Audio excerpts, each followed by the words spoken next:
మరి వాస్తవంగా చెప్పాలంటే గతంలో ఉమ్మడి ఆంధ్రప్రదేశ్ ఉన్నప్పుడు కనుమరుగు అయినటువంటి ఈ తెలంగాణ ప్రాంతాన్ని మరి దాదాపుగా 14-15 సంవత్సరాలు ఉద్యమాలు చేసి తెలంగాణ ప్రాంతాన్ని ఒక రాష్ట్రంగా ఏర్పాటు చేసుకొని మరి ఆ రాష్ట్రానికి తొలి ముఖ్యమంత్రి కేసీఆర్ గారు 9.5 సంవత్సరాలు పరిపాలనలో మరి ఈ భారతదేశంలోనే రాష్ట్రానికి మొదటి స్థానంలో తీసుకురావడం జరిగింది. మరి ఇలాంటి రాష్ట్రాన్ని రేవంత్ రెడ్డి గారు అంటే ఆయనకు ఇష్టం వచ్చినటువంటి హామీలు అంటే కాని హామీలు కూడా ఇవ్వడము, గతంలో ఇందిరమ్మ రాజ్యం అంటే దాదాపుగా 30-35 సంవత్సరాలు 40 సంవత్సరాల క్రితము ఇందిరమ్మ ఏ విధంగా అయితే పరిపాలించిందో ఈ దేశానికి ఈ రాష్ట్రానికి అదేవిధంగా నేను కూడా పరిపాలిస్తానని చెప్పి ఇందిరమ్మ పేరుతో ఈరోజు తెలంగాణ రాష్ట్ర ప్రజలను మోసం చేసి, గతంలో ఇందిరమ్మ ఉన్నప్పుడు ఉన్నటువంటి కాంగ్రెస్ వేరు, ఇప్పుడు రేవంత్ రెడ్డి గారు తీసుకొచ్చినటువంటి ప్రభుత్వం కాంగ్రెస్ వేరు.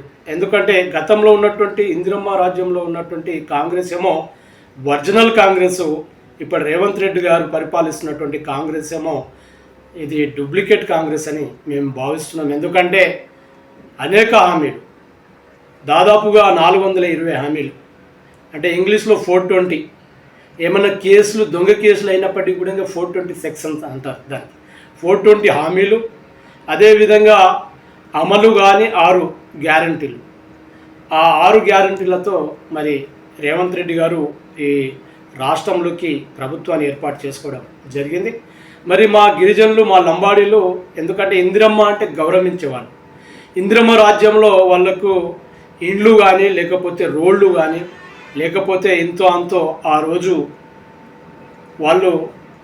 వాళ్ళకు న్యాయం జరిగింది ఇందిరమ్మ రాజ్యంలో.